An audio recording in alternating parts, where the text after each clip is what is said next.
সুপ্রিয় প্রবাসীবৃন্দ, আসসালামু আলাইকুম। আশা করি আপনারা সকলেই ভালো আছেন।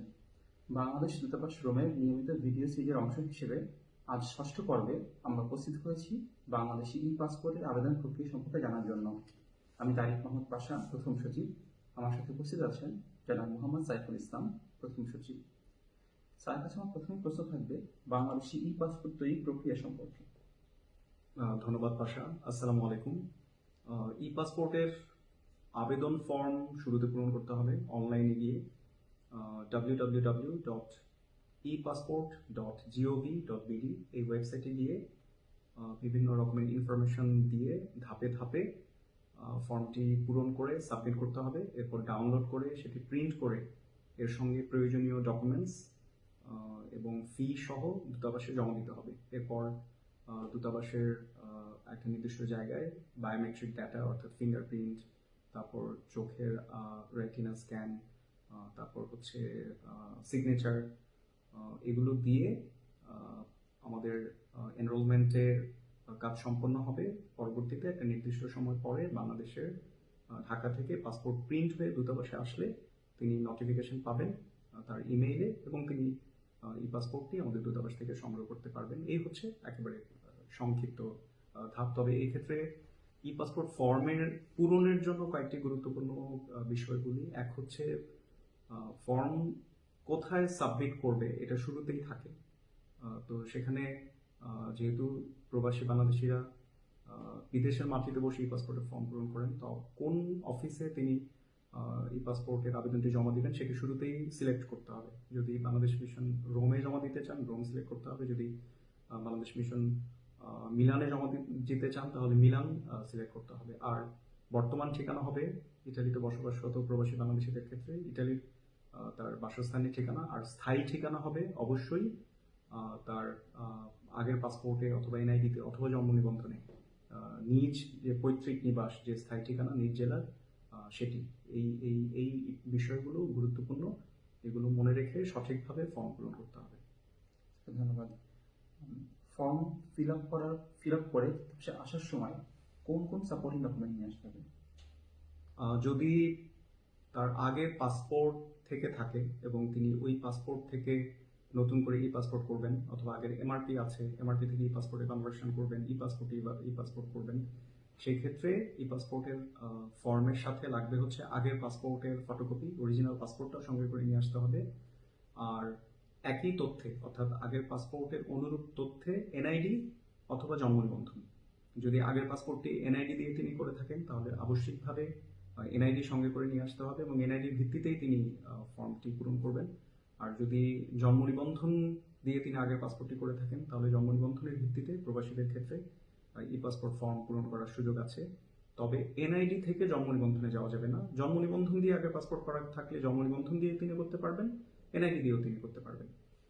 এটি গেল যাদের আগের পাসপোর্ট আছে তাদের পাসপোর্ট আবেদনের ক্ষেত্রে। আর যদি কেউ একেবারে নতুন করে যেমন ইতালিতে জন্মগ্রহণকারী শিশুদের যদি পাসপোর্ট করার প্রয়োজন হয়, তার তো আগের পাসপোর্ট ছিল না, এটি তার প্রথম পাসপোর্ট, সেই ক্ষেত্রে ওই শিশুর পাসপোর্ট আবেদন ফর্মের সাথে শিশুর ইতালিয়ান কমুনে থেকে যে নাসিতা সার্টিফিকেটটি প্রথম ইস্যু হয় সেটি। তবে খেয়াল রাখতে হবে সেটিতে যেন শিশুর বাবা মায়ের নাম উল্লেখ থাকে। তারপর শিশুর বাংলাদেশি জন্ম নিবন্ধন সনদ, এখানেও খেয়াল রাখতে হবে যে জন্মস্থান যেন হয় ইটালি, কারণ শিশু তো জন্মগ্রহণ করেছে ইটালি, এবং শিশুর পিতা মাতার যে পাসপোর্টের কপি সেগুলো সহ শিশুর পাসপোর্টের আবেদন জমা দিতে হবে। এক্ষেত্রে শিশুর আবেদনের ক্ষেত্রে এডিশনাল ডকুমেন্ট হিসেবে আরেকটা লাগবে শিশুর ছবি। যারা বড় অ্যাডাল্ট 6 বছরের বেশি বয়সী তাদের ছবি তোলার ব্যবস্থা দূতাবাসে আছে, কিন্তু 6 বছরের কম বয়সী শিশুদের ক্ষেত্রে 4R সাইজের ছবি দূতাবাসে নিয়ে আসতে হবে।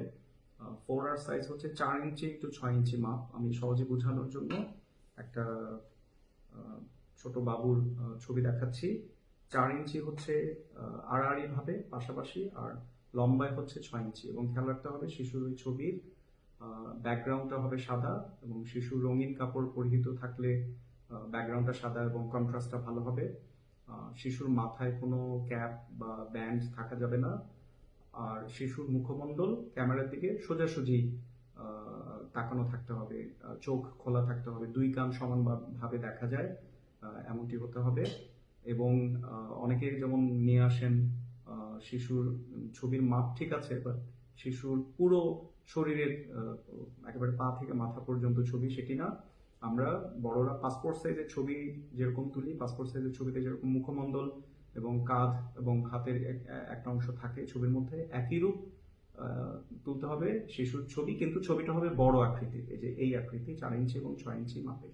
ধন্যবাদ স্যার, অনেক ধন্যবাদ। স্যার, আপনি যেটা বললেন যে পাসপোর্ট তৈরি করার সময় অনেকেই জন্ম নিবন্ধন নিয়ে আসবে, এক্ষেত্রে অনেকে এক ধরনের সন্দেহের মধ্যে পড়ে, তার কি জন্ম নিবন্ধনের একটা সাইন সিল করা কপি নিয়ে আসবে নাকি অনলাইন কপি নিয়ে আসবে? ধন্যবাদ। এই বিষয়টিও গুরুত্বপূর্ণ। জন্ম নিবন্ধন তো অবশ্যই অনলাইনে থাকা লাগবে ই পাসপোর্ট করার ক্ষেত্রে। তো আমি দুটি স্যাম্পলই দেখাচ্ছি। এটা হচ্ছে একটা স্ট্যান্ডার্ড জন্ম নিবন্ধন, নিচে দুইজনের স্বাক্ষর থাকে। যে ইস্যুকারী প্রতিষ্ঠান, সেই ইস্যুকারী প্রতিষ্ঠানের দুইজন কর্মকর্তার স্বাক্ষর থাকে। দূতাবাস থেকে হলে দূতাবাসের দুইজন কর্মকর্তার স্বাক্ষর, ইউনিয়ন পরিষদ থেকেও দুইজনের স্বাক্ষর, পৌরসভা থেকে হলেও এবং সিটি কর্পোরেশন থেকে হলেও দুইজনের স্বাক্ষর নিচে থাকতে হবে সিল সহ। এবং আপনারা খেয়াল করবেন এখনকার যে জন্ম নিবন্ধনগুলো উপরে ছোট করে একটা কিউআর কোড থাকে এবং বাম পাশে থাকে বাংলায় তথ্য, ডান পাশে থাকে ইংরেজিতে তথ্য। তো এইরকম জন্ম নিবন্ধন সনদ নিয়ে আসতে হবে, বাংলাদেশি জন্ম নিবন্ধন সনদ, সেটা শিশুর ক্ষেত্রে হোক অথবা বড় যারা পাসপোর্ট আগে ছিল এখন নতুন করে ই পাসপোর্ট করবেন তাদের ক্ষেত্রে হোক, এই এই এই রকম জন্ম নিবন্ধন নিয়ে আসতে হবে। আর অনলাইন ভেরিফাইড কপি যেটা, এটিও আমি পাশাপাশি দেখাই। এই এই জন্ম নিবন্ধনটি যে অনলাইনে আছে এটার প্রমাণ হচ্ছে এই অনলাইন ভেরিফাইড কপি। হ্যাঁ, তো অনেকে ভুল করে অনলাইন ভেরিফাইড কপি নিয়ে আসেন।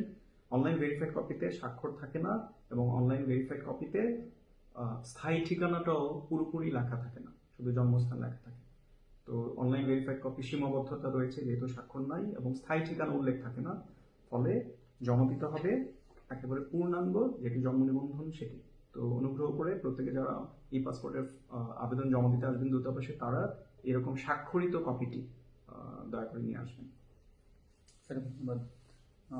আগে এমআরপি পাসপোর্ট ছিল বা হাতে লেখা পাসপোর্ট ছিল, এখন ই পাসপোর্ট করবেন, এই এই ধরনের ক্ষেত্রে কি কোনো ধরনের বিশেষ প্রয়োজনীয় বা কোনো বিশেষ কাজ আছে, কোনো শর্ত আছে?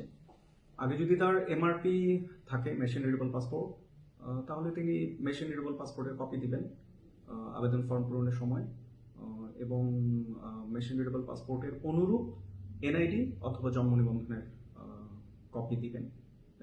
এতটুকু দিলেই হবে।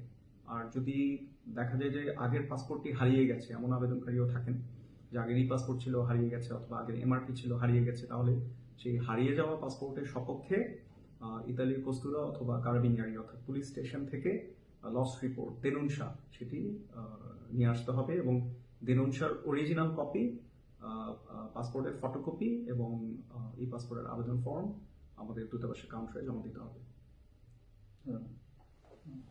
অনেকেই স্যার নতুন পাসপোর্ট করার সময় তথ্য সংশোধনের অনুরোধ করেন, সেক্ষেত্রে কি করণীয়?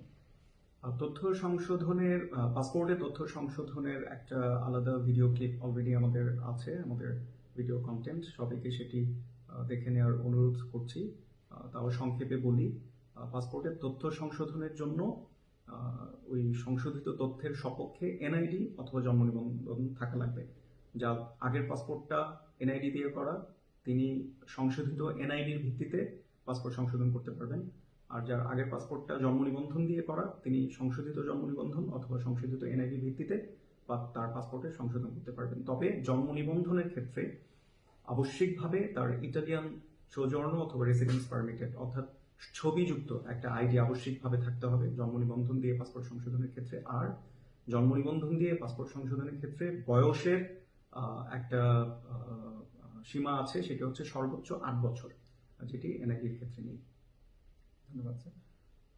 স্যার, ইতালিতে বসবাসরত বা জন্মগ্রহণকারী অনেকের ক্ষেত্রেই নমে কৈনমে নিয়ে এক ধরনের সমস্যা দেখা দেয়, এটা সম্পর্কে যদি একটু বলতেন। ধন্যবাদ পাশা, এটা আসলেই গুরুত্বপূর্ণ একটা ইস্যু।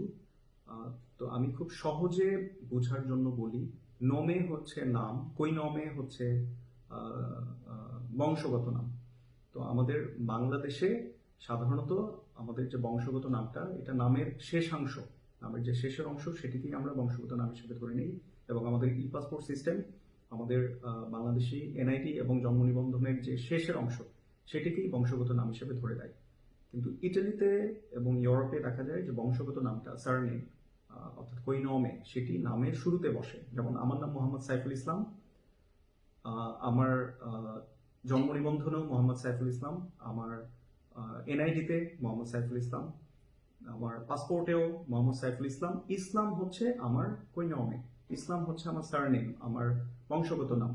আমরা যদি পাসপোর্টের ফটো পেজটা লক্ষ্য করি সেখানে বংশগত নাম এবং প্রদত্ত নাম, হ্যাঁ, সারনেম এবং গিভেন নেম সেটা আলাদাভাবে লেখা থাকে।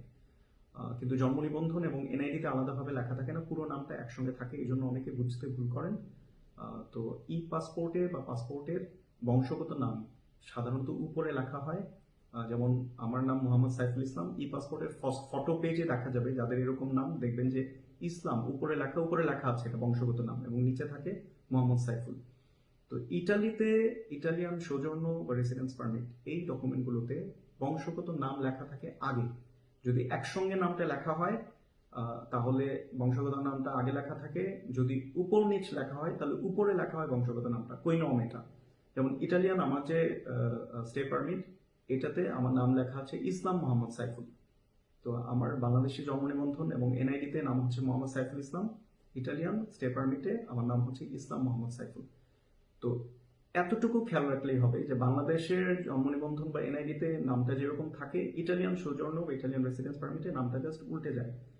তো এখন যাদের এমআরপি ছিল, এমআরপির অনুরূপ ই পাসপোর্ট করতে চান, তার ইটালিয়ান সোজর্নের অনুরূপ ই পাসপোর্ট করতে চান, তো ইটালিয়ান সৌজন্যের নামটা খেয়াল রাখতে হবে যে উপরে কি লেখা আছে, কৈনমেটা কি। যেমন আমার ইসলাম মোহাম্মদ সাইফুল, তো আমি বাংলাদেশে জন্ম নিবন্ধন বা এনআইডিটা করে নিয়ে আসবো মোহাম্মদ সাইফুল ইসলাম, যেহেতু বাংলাদেশে কৈনমে বা সারনেম বা বংশগত নামটা নামের শেষ দিকে বসে। আমি আমার নামের এক্সাম্পলটা দিয়ে বুঝালাম। অধিকাংশরই আসলে নমে কৈনমে ঠিক আছে ইটালিতে বসবাসকারী প্রবাসী বাংলাদেশে আমরা যারা দেখি আমাদের অভিজ্ঞতায়। তবে অনেকেরই ফর্ম পূরণে ভুলের কারণে শুরুর দিকে কৈনমেটা ঠিক মতো বুঝতে না পারার কারণে অনেকেই সমস্যায় আছেন। তো তারা তাদের ইটালিয়ান সৌজন্য তার ওইটার অনুরূপ যদি এনআইডি অথবা জন্ম নিবন্ধন বাংলাদেশ থেকে করে নিয়ে আসেন, সেটার ভিত্তিতে অনায়াসেই তিনি ই পাসপোর্ট করতে পারবেন এবং সেটি ইতালিয়ান সৌজন্য বা রেসিডেন্স পারমিটের সঙ্গে হুবহু মিলবে, কোনো সমস্যা নেই। স্যার অনেক ধন্যবাদ। সুপ্রিয় প্রবাসী বৃন্দ, আমাদের আজকে পর্ব এভাবেই শেষ হয়ে যাচ্ছে। আশা করি আপনারা এর মাধ্যমে উপকৃত হবেন। আপনাদেরকে আমাদের সাথে থাকার জন্য আবার অনেক ধন্যবাদ। আসসালামু আলাইকুম। আসসালামু আলাইকুম।